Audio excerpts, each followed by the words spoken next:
Welcome po sa inyong lahat. Master Galen na naman po. Ang tatalakayin po natin ngayon ay ang request ng isang supporters ng Master Galen Pinoy Medical Science Channel na si Madam Kelly. Ang request niya po na tatalakayin natin ngayon ay ang tinatawag na Bell's palsy o facial muscle paralysis. Kaya panoorin niyo.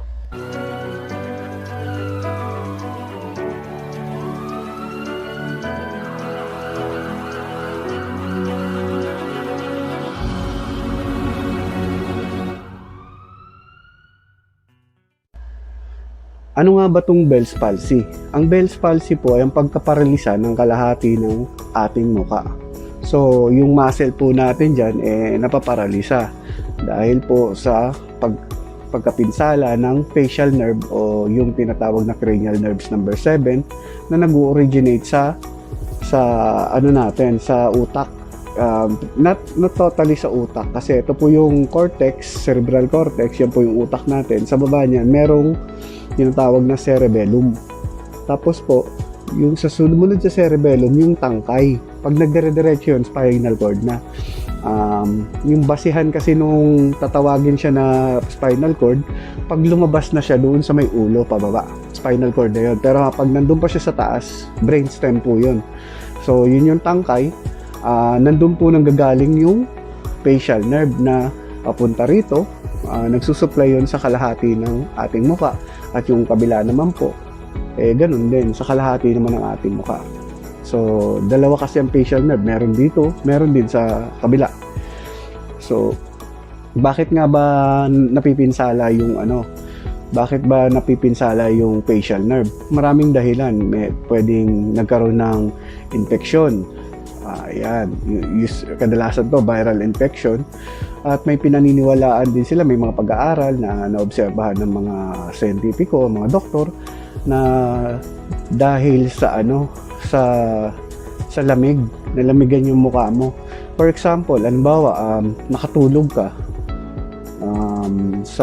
nakatulog ka sa biyahe, bukas yung bintana ng sasakyan, malamig yung panahon sa labas, nakaganon ka. So, uneven dito, hindi, tama lang, tapos dito malamig na malamig. So, isa po yun na pinaniniwala ang isang dahilan.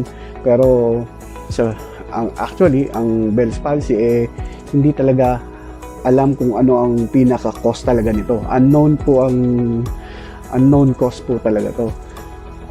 Isa po dyan na dahilan, kung may diabetes ka, pwede ka rin pong magkaroon ng ganito.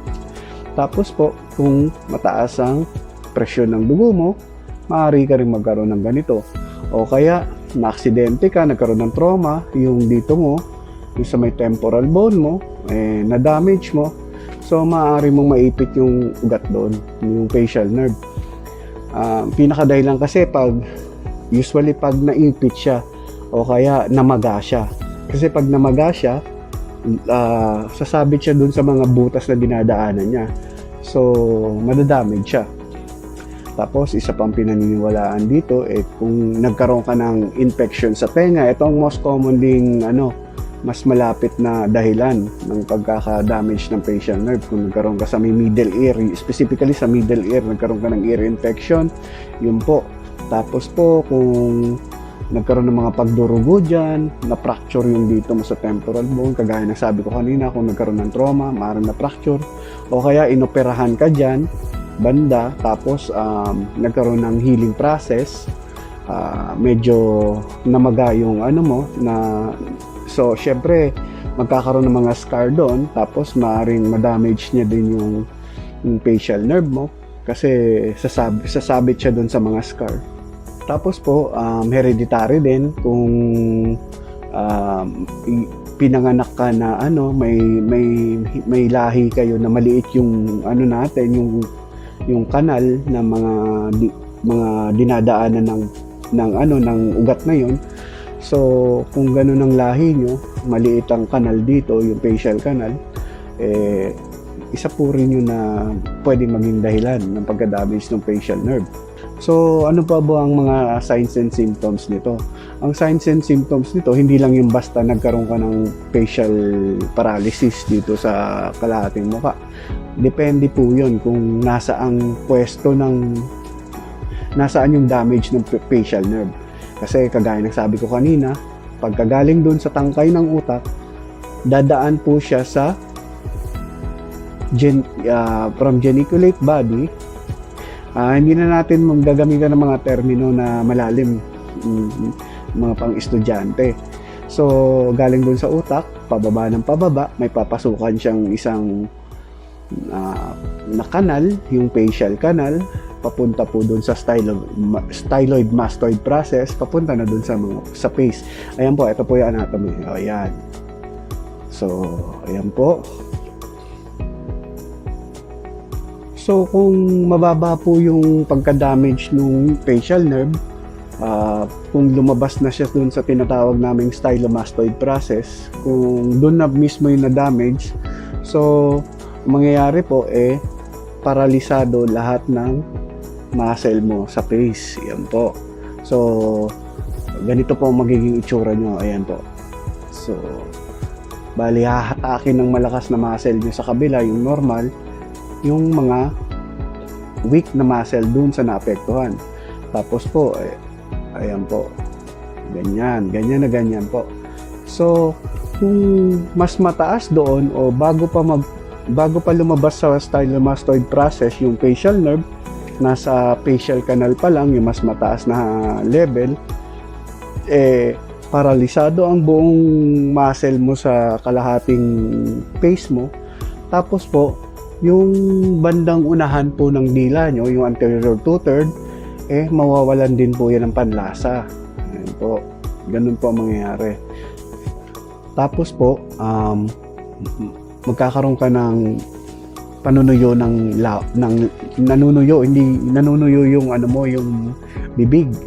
Kasi po yung laway mo nababawasan. So reduce salivation. So ganun po, no? Paralysis, kalahati ng muka. Pero po pag tumaas na yung damage, nandun na sa may taas ng stylomastoid process, merong loss of taste dun sa bandang unahan ng dila mo, sa anterior two-third. Tapos po, bawas sa laway. So, pero po pag dito lang sa baba, wala po yun. Wala po yung dalawang nabanggit kong yun. So, ang sintomas, depende. So, kasi minsan, ng mga tao, bakit si, ganito, nagkaroon ng Bell's palsy, pero, nawalan daw siya ng panlasa. Si na Bell's palsy, pero, meron naman panlasa. Kasi depende po yun kung saan pwesto, kung saan banda na damage yung facial nerve na tinatawag, yung ugat na yun. So, iba-iba po ang manifestasyon. Tapos po, kung tataas pa siya sa facial canal, kung mas mataas pa dito sa facial canal, magkakaroon po siya ng hyperacusis. Yung hyperacusis po, yun yung sensitive masyado yung tenga mo sa sa ingay. Parang nabibingi, parang ganun. Kasi yung facial nerve po, yun yung nagsusupply sa isang maliit na, actually, trivia, siya ang pinakamaliit na muscle sa katawan ng tao, yung stapedius muscle.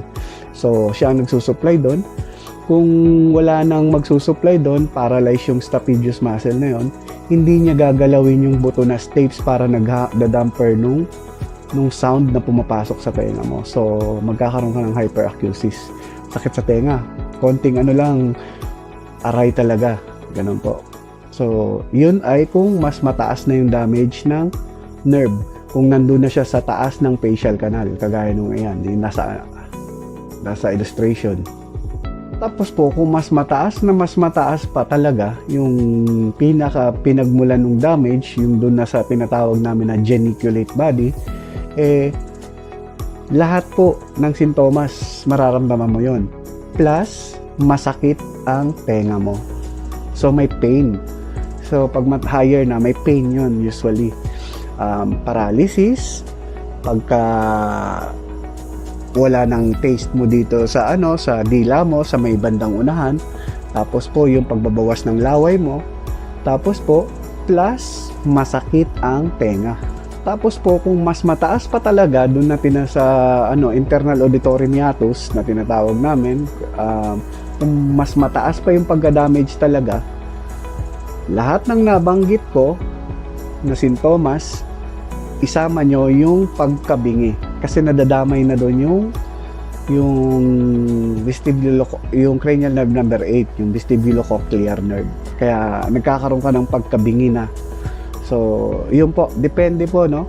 So, mas mababa ang damage, mas konti ang sintomas. Mas mataas, mas marami. Ito po, biglaan na lang itong nangyayari. Kaya wala tong senyales na, uy, magkakaroon ako ng Bell's palsy bukas. Hindi. Minsan kasi, kadalasan, yung tao nagigising na lang.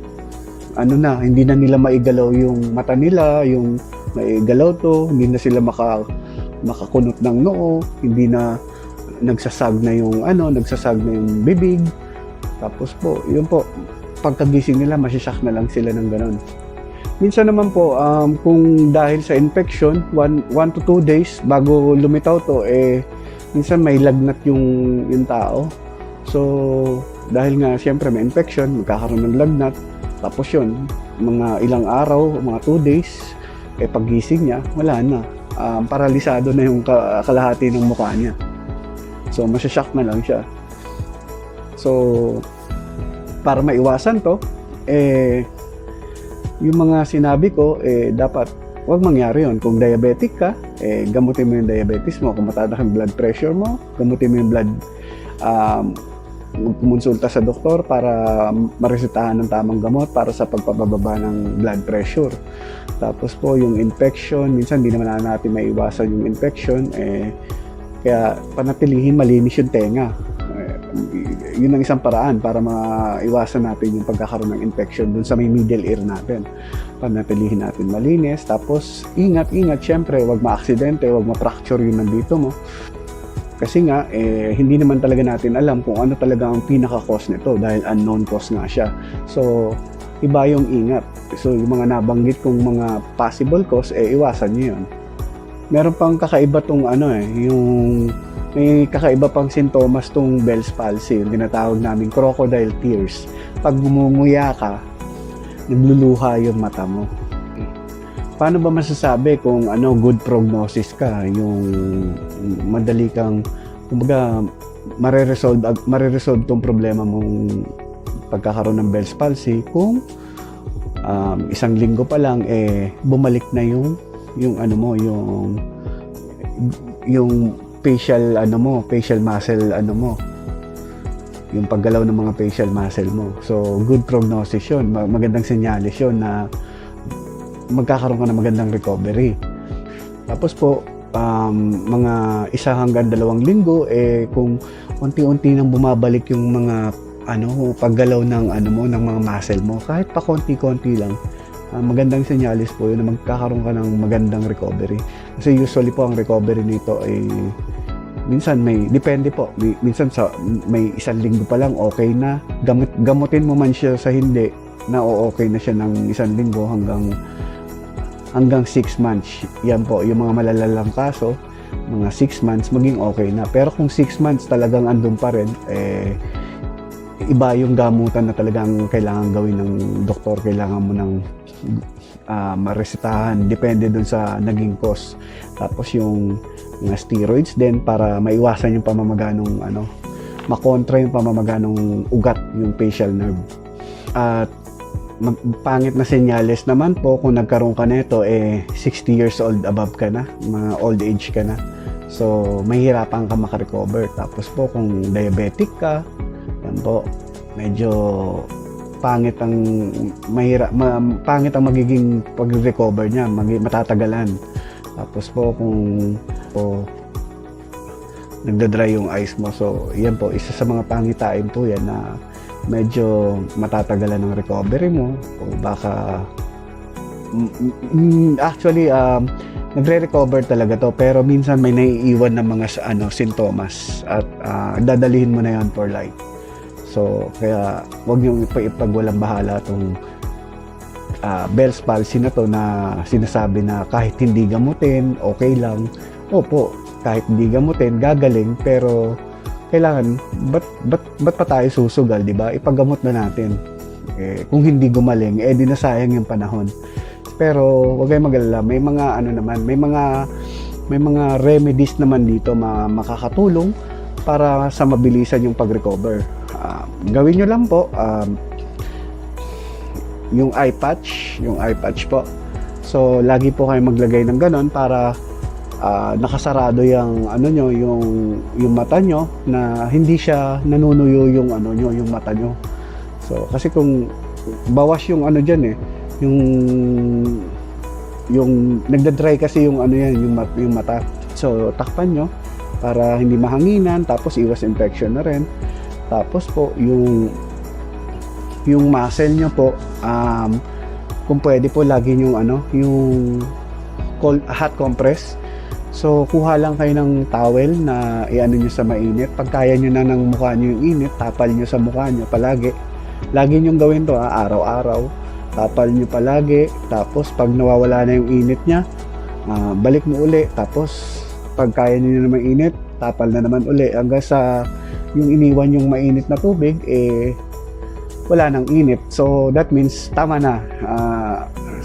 Sa ibang oras naman, so sa ibang araw. Paulit-ulit lang po yun, araw-araw nyo pagtyagaan nyo. At ang pinaka-importante, lagi nyo pong exercise yung facial muscle nyo. So kung sa una, kasi po wala talaga yan, zero yan, flaccid yan ng tawag namin. Talagang paralisado yan, zero yan. Walang movement na gagalaw dyan. So practicein nyo lang yung mga yung mga facial expression, ganun po. So hindi po yan gagalaw, di ba? Tutulungan nyo sa umpisa. Kung kiss po, tutulungan nyo ng kamay nyo yung pag-kiss, yung kabila.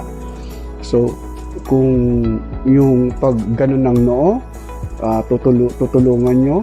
Laging may tulong. So paulit-ulit lang.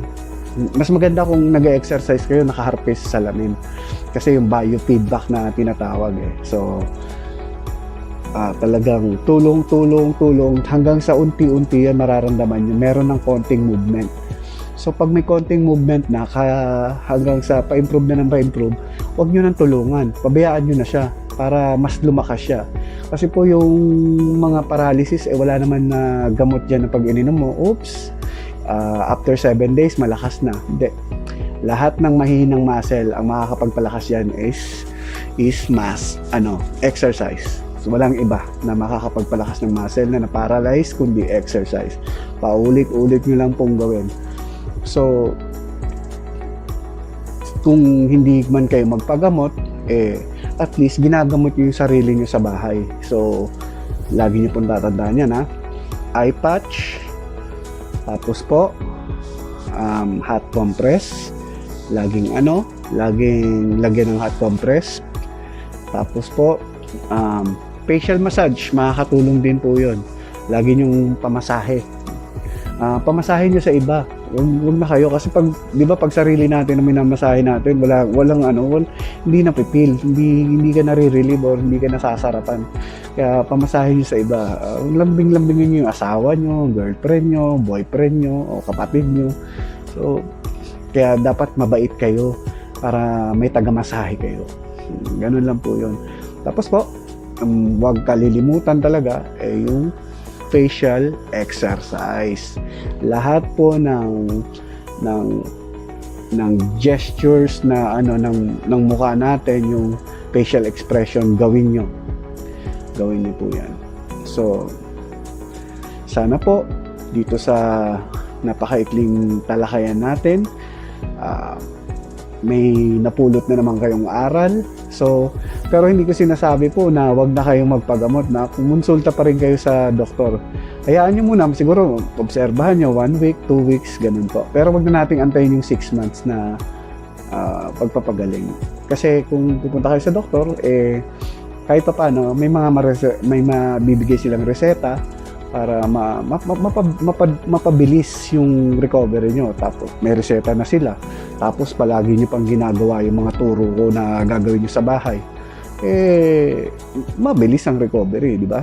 So, kaya huwag tatamad-tamad. Yung iba kasi, porke nagpa-doktor na, wala na.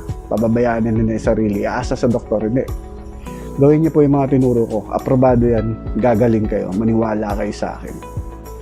So, sana po na Ma'am Kelly, at yung iba pa na viewers at yung mga dumaranas dyan ng Bell's palsy, at huwag kayong mawala ng pag-asa, at yung mga kakilala nyo, sana maibahagi nyo rin po ito sa kanila para po sa kaalaman, dagdag kaalaman nila, at papanood nyo po. Mas maganda kung may papapanood nyo. So kaya po i-share nyo rin tong video ko sa Facebook o kung saan man social media. Tapos send nyo sa mga nakamag-anak nyo na may dumaranas ng Bell's palsy, may kondisyon na ganito, para makatulong po ako, makatulong din po kayo. So hanggang sa muli po, Master Galen. Kung bago ka pa lang po sa channel ko, paki-hit na ang subscribe button at ang notification bell para maging updated ka po sa mga video gagawin ko. Paki-like po lagi po ang video para naman po ganahan si Master Galen at para upload lang po ng upload ng mga iba pang video. Hanggang sa muli po, paalam.